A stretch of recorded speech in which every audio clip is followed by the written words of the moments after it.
Bit of history.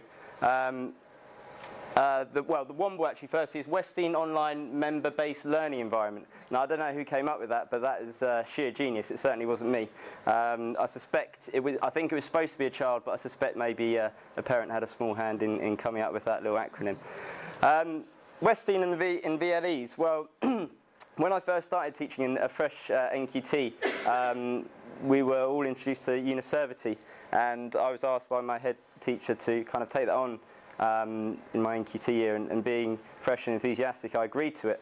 Well, I won't say anything further than that, but we decided to use another provider, and again, my head teacher came to me and said, can you kind of sort this out? And I, by that point, had grown slightly wiser and a beard, so that's how I display my wisdom as well. I said, well, I will, but I'll do it with some other guys, and luckily those are the guys that come with me today. We spent quite a while looking around and kind of shopping for VLEs, and we finally found the one that we thought would work for us. And we signed up to it. It's called DB Primary. I think a few people here are from it as well. There were loads of really great ones out there, but we decided on DB Primary. At that point, our school then got half demolished, and on purpose, and we didn't have the ICT suite for quite a while. So we've actually only been active in the VLE. We've only been getting people onto the WOMBL since Christmas. So that's just kind of a bit of background to let you know where we're at. Before I actually start talking about what we're now doing. So I feel kind of fresh to this one, and a lot of the stuff might be stuff that you kind of think, oh, we're already doing that, but hopefully there's a new slant on it or something there for you. So we're kind of new to it. And the area that I wanted to focus on today, because we're new, the first thing that I wanted to look at when I first got this was it's kind of this huge, it has so many capabilities, and I just thought, right, I'm going to focus on one thing for the first term, which was setting tasks. So that's kind of stuff in class but also at home. And one of the real benefits about the one that we chose, DB Primary, is the amount of different tasks that you can choose to set and how easy it was. And obviously coming from Uniservity, I'd got used to their way of doing it, and I thought, right, I'm going to have to learn a whole new way of doing it. But there was actually no problem with that. It was just so straightforward. So I started by setting a task, just a writing task. And one of the real benefits of it was that you can write directly into the platform.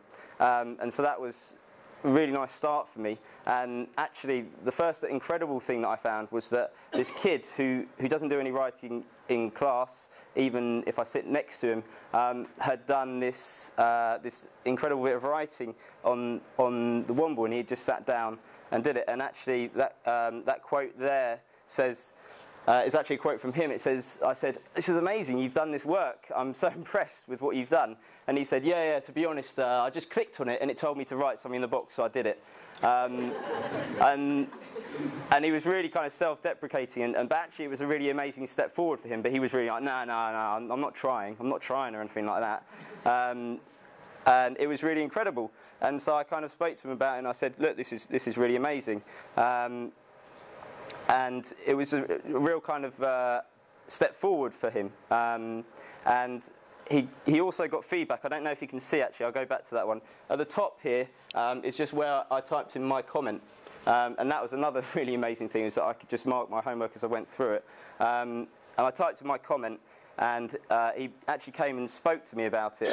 And this is actually the list that you see of comments. So you can see, actually, not everyone completed their work online. Some handed in paper versions, but you can see that I've left comments on those ones that did.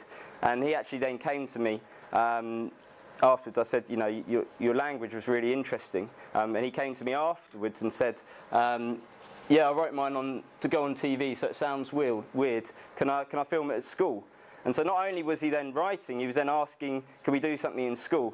And my immediate reaction was, I'm afraid I must admit, slipped straight into, no, that will never work. We don't have enough cameras. We don't have 4 flip cameras that we've been recommended to have. There's no way that that's going to work. He went, oh, maybe I'll film it at home. And then I remembered back to the list that I'd seen on DB, where you can actually set a task that is a video task. So I said, if you've got a webcam, you can kind of film it.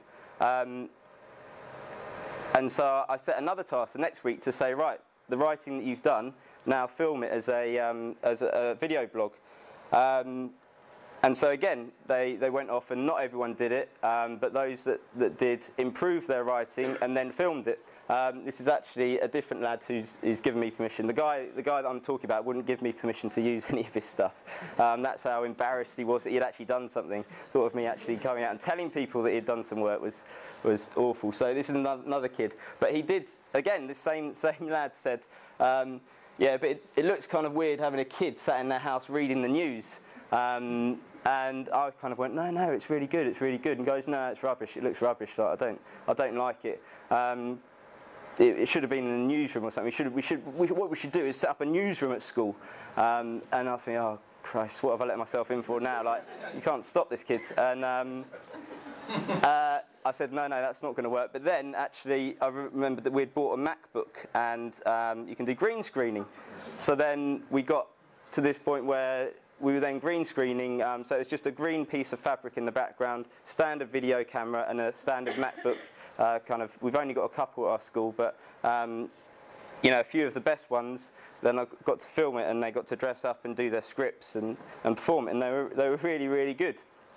Bringing us back to our learning platform.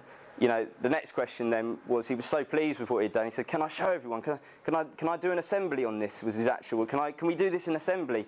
And I thought, oh, bloody hell, this is it's so much work. And so I said, well, I don't think it's going to fly for an assembly, but you know, we can put it on the learning platform. And then he said, "Oh right, okay, yeah, no, that'll be good. That'll be good." And then the next week, though, we had some people coming around our school, arts market inspectors, and he was saying, "Oh, Mr. Kimber, we should show them what we've done." And I said, oh yeah, I'll tell you what, we'll take some screenshots and put your pictures, these kind of things, up on the wall, on our display board, and they'll ask what it is, and you can tell them. He said, "No, let's get a TV and put it up on the wall, and we can just have them looping."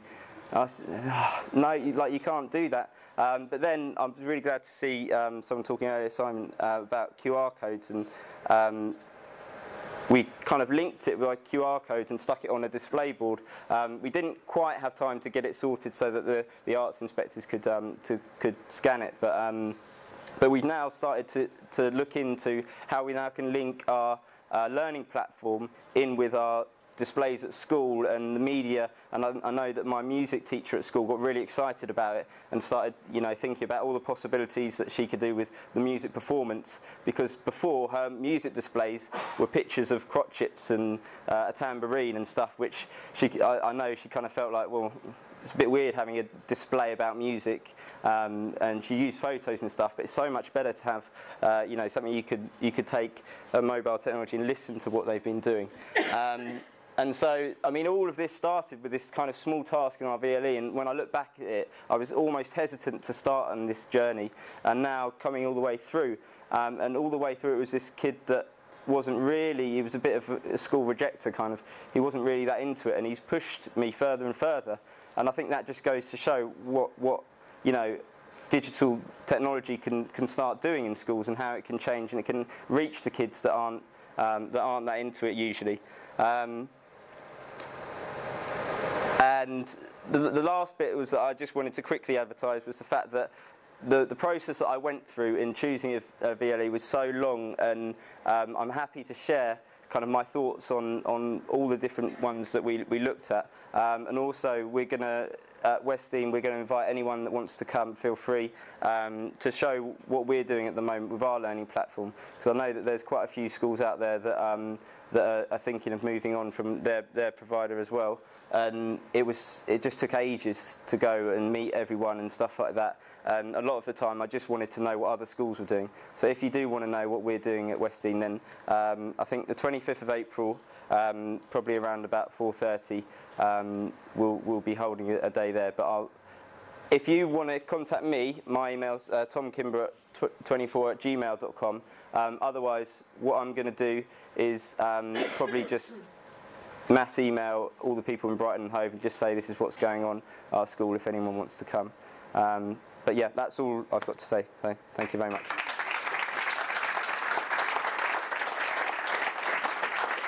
Didn't throw the seat down.